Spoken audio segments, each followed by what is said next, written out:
Masayang araw mga kababayan.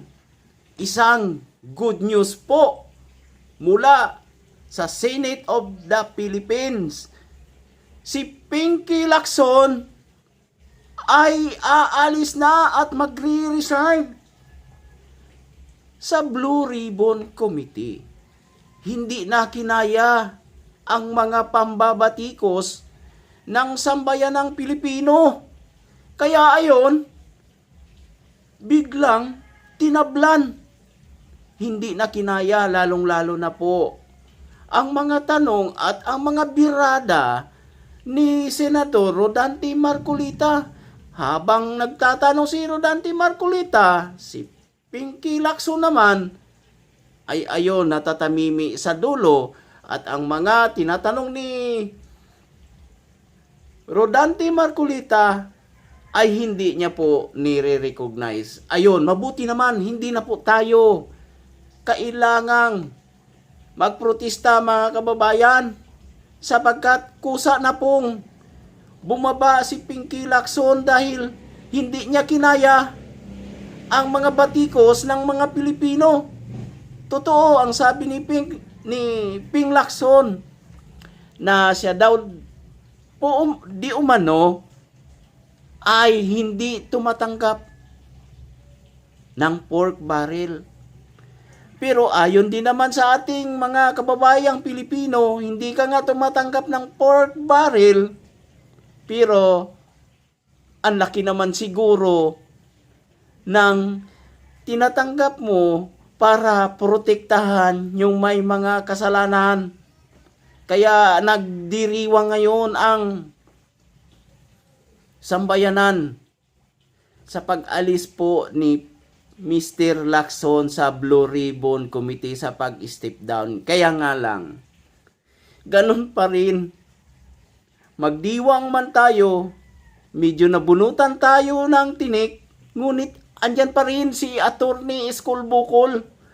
Dapat mapalitan na si Attorney Escolbocol.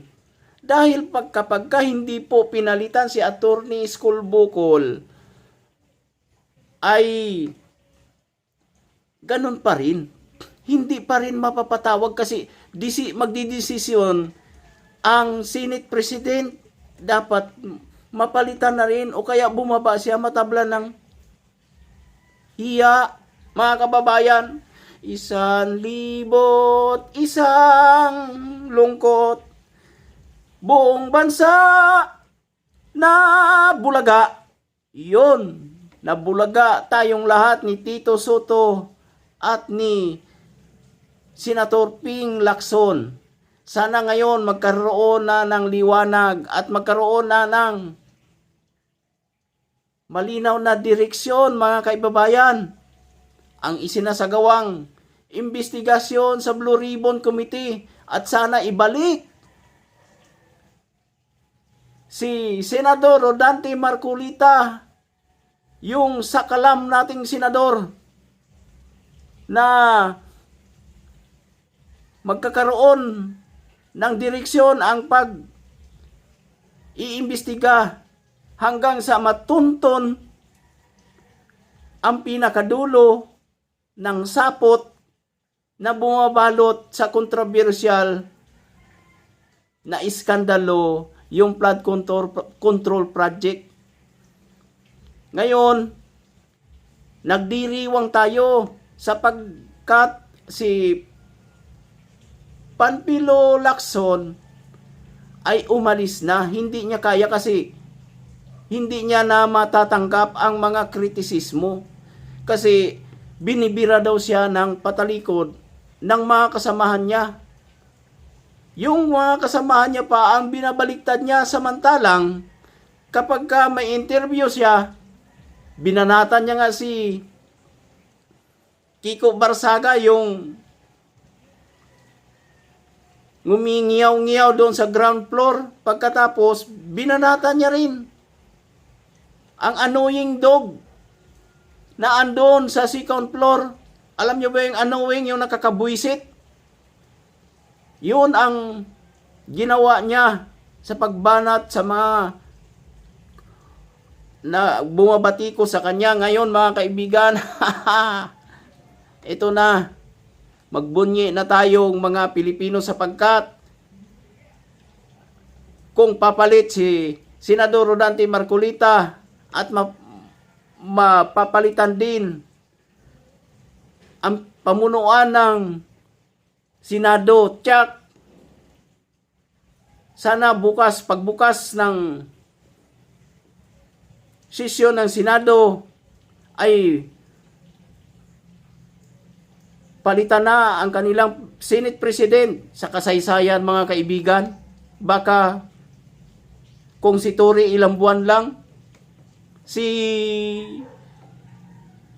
Attorney Skulbukol linggo lang. Naku, napakasaklap kaibigan. Kaya antabayanan po natin ang mangyayari bukas. Kasi 5 senador na nagpapahayag ng kanilang pagkadismaya sa pamunuan ng Senado. Dismaya sila sa ginagawa ng pamumuno ni Tito Soto at sa takbo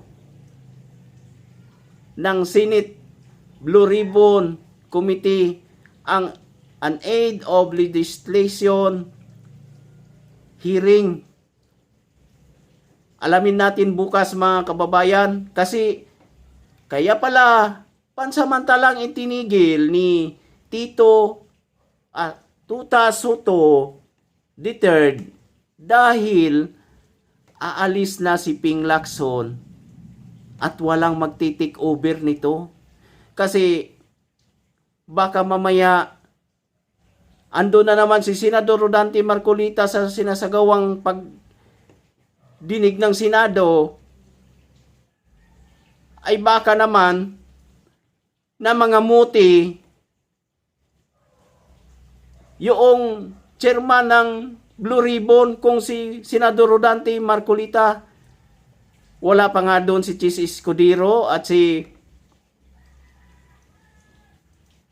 Alan Cayetano kung magtanong, kung kukwestiyonin ang mga legalidad. Diba? Kung andon pa, di wala na. Nagkawindang-windang na.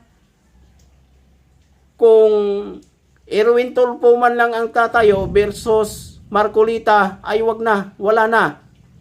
Wala na. Tapos na ang boxing. Dahil tsak may kalalagyan sila kapag si Rodante Marcolita na ang nagtayo ng kanyang argumento. Patay sila. Patay na. Wala na to'y. Doon pa lang, dahil sa pag-resign, nangangahulugang mahina sila.